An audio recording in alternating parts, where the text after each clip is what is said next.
पाकिस्तान की तरफ और इंडिया की तरफ फ़र्क ये हो गया कि वहाँ पे मोदी आ गया।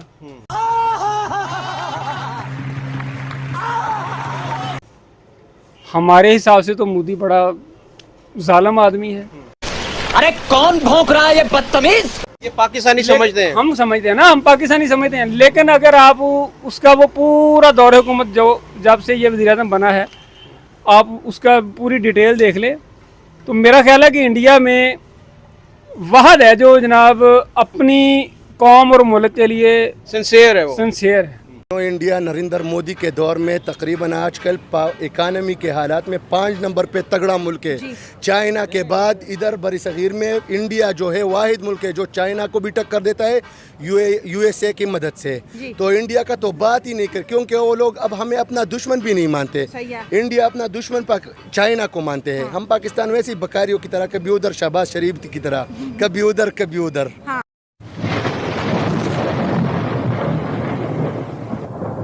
नमस्कार दोस्तों, क्या हाल है। होप करता हूँ कि आप ठीक होंगे और स्वागत करता हूँ आपका हिंदुस्तान डॉट में।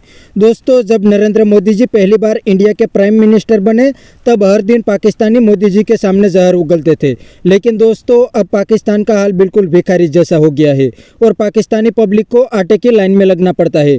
इसीलिए अब तो पाकिस्तानी को मोदी जी अच्छा लगने लगा है और मोदी जी की तारीफ करने लगे हैं। इतना ही नहीं, अब तो कहने लगे हैं कि मोदी जी ने अपने 10-12 साल के टेन्योर में इंडिया को सुपर पावर बना दिया और आज इंडिया की इकोनॉमी दुनिया की फास्टेस्ट ग्रोइंग इकोनॉमी बन गई है।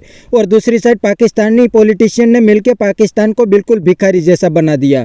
तो दोस्तों, वीडियो में आगे देखते हैं पाकिस्तानी पब्लिक मोदी जी के बारे में क्या कहती है। अगर आप नहीं हैं तो पहले चैनल को सब्सक्राइब कर लीजिए और वीडियो को अंत तक देखें। यहाँ पाकिस्तान में ट्रेंड चल रहा है कि भाई अस्करी जितनी भी प्रोडक्ट्स हैं, बहुत सी प्रोडक्ट्स हैं, जैसे कि दूध भी, डेयरी भी अस्करी प्रोडक्ट्स पाकिस्तान में है, पेट्रोल पंप हैं, इसके अलावा सड़कें बना रहे हैं, सीमेंट बेच रहे हैं। तो वो कह रहे हैं जी ट्रेंड चलाया जा रहा है, बायकॉट करो। और दूसरी साइड पे इंडियन प्राइम मिनिस्टर अपने वहाँ पे ट्रेंड चला रहे हैं कि वोकल फॉर लोकल। क्या कहना चाहेंगे, क्या फर्क? सबसे पहले चौधरी साहब मैं आपसे ये पूछना चाहूंगा, मुझे ये बताएं कि पूरी दुनिया की फोर्सेस में से आप देखें, कोई ऐसी फौज मुझे दिखाएं जो दूध बेचती हो या कोई सीमेंट का काम करती हो या कोई चॉकलेट बेचती हो। मुझे नहीं लगता कि ऐसे सिलसिले पूरी दुनिया में कहीं हो रहे होंगे। अगर हो भी रहे हुए हैं तो आप मुझे प्लीज कमेंट बॉक्स में मुझे लाजमी बताएं कि ऐसे मामला हो रहे हैं कि नहीं हो रहे। लेकिन पाकिस्तान में जो मामला हो रहे हैं कि ये अपनी कंपनीज को या किसी चीजों को बैन कर रहे हैं या उसके लिए कह रहे हैं बायकॉट कर रहे हैं, पब्लिक कह रही है कि बायकॉट कह रहे हैं कि हम बायकॉट करेंगे।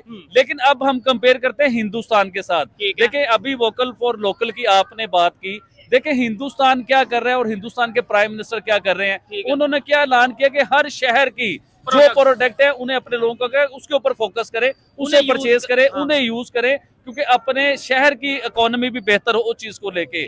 लेकिन उन्होंने साथ ये भी कहा, देखे उन्होंने पूरी दुनिया की कंपनी तो हिंदुस्तान में ले आए। पूरी दुनिया की हिंदुस्तान में कंपनी लाने के बाद उन्होंने कहा जी अब मेरे हिंदुस्तानी इंजॉय करो, यानी कि पूरा खेलो, पूरा एंजॉय करो। ट्रेंड चलाया made for India, made in India, made for India. 5 साल 6 साल वो ट्रेंड चलता रहा और एट दी एंड आबिद भाई ये भी जो ट्रेंड वो चला रहे हैं कि अपने अपने शहर के प्रोडक्ट्स को प्रमोट करो। At the and let's suppose कोई इंडिया गुजरात का कोई प्रोडक्ट है, वो प्रमोट तो फिर इंडियन प्रोडक्ट ही हुआ ना, उनके शहर का प्रोडक्ट, तो इसका मतलब उनके जी बिल्कुल हुआ। और आपको ये भी आइडिया होना चाहिए कि हिंदुस्तान में दुनिया की तकरीबन सारी कंपनीज आ चुकी हुई हैं। अभी आप रिसेंटली देखेंगे चाइना के बीच में जो नोकिया की बहुत बड़े सेटअप थे और बहुत बड़ी प्रोडक्ट नोकिया की चाइना बना रहा था, वो सारी कंपनी अब हिंदुस्तान ने कैच कर ली है। वो सारी प्रोडक्ट हिंदुस्तान में आ चुकी हुई हैं। तो इसे कहते हैं मौके का छक्का और इसे कहते हैं अपनी इकोनॉमी को मजबूत करना। और इसे कहते हैं मेरे ख्याल से बेहतर पॉलिसी और बेहतर स्ट्रेटेजी बनाना। हमारे यहाँ पे ये आबिद भाई मुझे ऐसा फील होता है कि हम ना बंद गली में फंसते नजर आ रहे हैं। पाकिस्तान,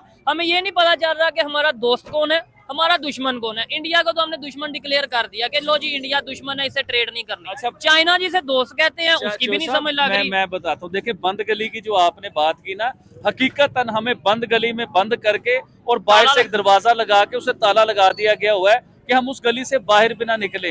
अब चाइना जो हमारा बेस्ट फ्रेंड है, जिसे हम अपना चड्डी फ्रेंड कहते हैं, जिसे हम अपना दोस्त कहते हैं, कि पूरी दुनिया में कोई मुसीबत आएगी तो चाइना सबसे पहले बचाने वाला हमें होगा जी, हमारे साथ चाइना खड़ा होगा।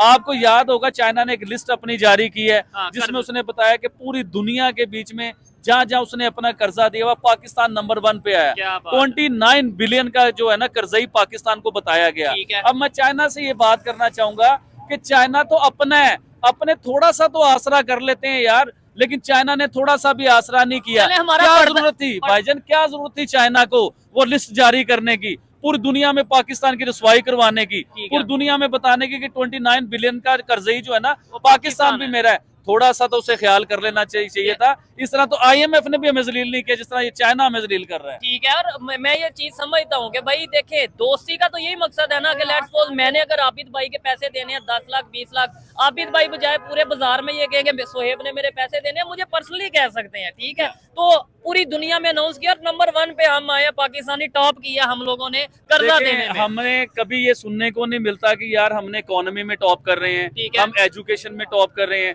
हम AI में टॉप कर रहे हैं, किसी टेक्नोलॉजी में टॉप कर रहे हैं, कुछ चांद पे जाने पे टॉप कर रहे हैं। हमें सुनने को मिलता है कि हम कर्जे में टॉप कर रहे हैं, हम IMF से कर्जा लेते हैं, टॉप का कर्जा होता है, हम चाइना से कर्जा लेते हैं, टॉप का कर्जा होता है, सऊदी अरेबिया से कर्जा लेते हैं, टॉप का कर्जा होता है। इवन के हम इंतजार कर रहे होते हैं, दाएं बाएं देख रहे होते हैं कि हमें कर्जा देगा कौन।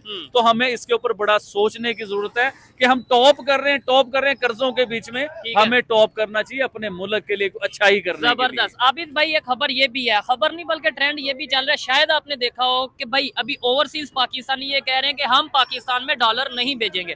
मतलब जो पाकिस्तानी बाहर रह रहे हैं वो कह रहे हैं हम वहां पे कमाएंगे, वहां पे सेव करेंगे, पाकिस्तान नहीं भेजेंगे, क्योंकि इधर एक तो टैक्स बहुत है और दूसरे नंबर पे यहाँ पे स्टेबल गवर्नमेंट नहीं है, हमारे पैसे यहाँ के बैंकों में सिक्योर नहीं है। ये चीजें चल रही है, क्या कहना चाहेंगे? ऐसे तो समझ ले बड़ी मुश्किल हो जाएगी, क्राइसिस आगे इकोनॉमी के चल रहे हैं, पैसे नहीं आएंगे, बिजनेस नहीं चलेगा, पाकिस्तान में डॉलर नहीं आएंगे। देखिए मैं सबसे पहले बताऊंगा, ओवरसीज जो पाकिस्तानी है ना वो पाकिस्तान की रीढ़ की हड्डी है हमारी इकोनॉमी की। अगर हम उसे समझने की कोशिश करें तो देखिए हमने ओवरसीज पाकिस्तानियों को इज्जत दी ही नहीं, कभी भी इज्जत नहीं दी ओवरसीज पाकिस्तानी को।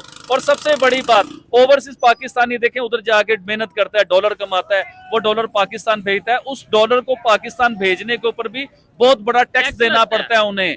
फिर उन्हें अपने आप को जो है ना सेफ साइड फील नहीं करते। फिर यहाँ पे वो जो पैसे आते हैं वो ना वो अपने आप को सेफ साइड फील नहीं करते कि चले हमने पाकिस्तान टैक्स दे के पैसा भेजा, हमारा पैसा बैंकों में सेफ होगा। कि अब वो बैंकों में थोड़ी पड़ा रहेगा पैसा, उन पैसों से उन्होंने कोई प्रॉपर्टी खरीदनी है, कोई बिजनेस करना है, कुछ भी करना है, तो 25% या 27% उधर भी टैक्स देना पड़ेगा।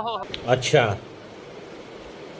ठीक है। तो दोस्तों ये था पाकिस्तानी पब्लिक का रिएक्शन, और पाकिस्तानी पब्लिक ने बिल्कुल सही बताया कि मोदी जी ने अपने 10-12 साल के टेन्योर में इंडिया की इकोनॉमी को दुनिया की टॉप इकोनॉमी बना दी।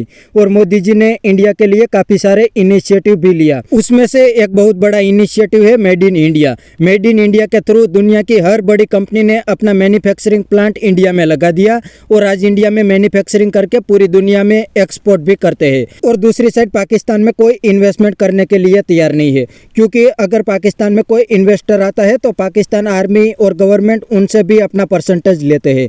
मतलब पाकिस्तान में बहुत ही ज़्यादा करप्शन है, इसीलिए पाकिस्तान में कोई भी इन्वेस्टमेंट करने के लिए तैयार नहीं है। पहले तो इस्लामिक कंट्री पाकिस्तान में इन्वेस्टमेंट करते थे, लेकिन वो भी अब पाकिस्तान से तंग आ गए हैं और वो लोग अब इंडिया में इन्वेस्टमेंट करने लगे हैं। तो बस दोस्तों आज के वीडियो में इतना ही। ये था पाकिस्तानी पब्लिक का रिएक्शन। अगर आपको ये वीडियो पसंद आया है तो वीडियो को लाइक शेयर कर दीजिए और चैनल को सब्सक्राइब करना मत भूलिए। थैंक यू, मिलते हैं नेक्स्ट वीडियो में।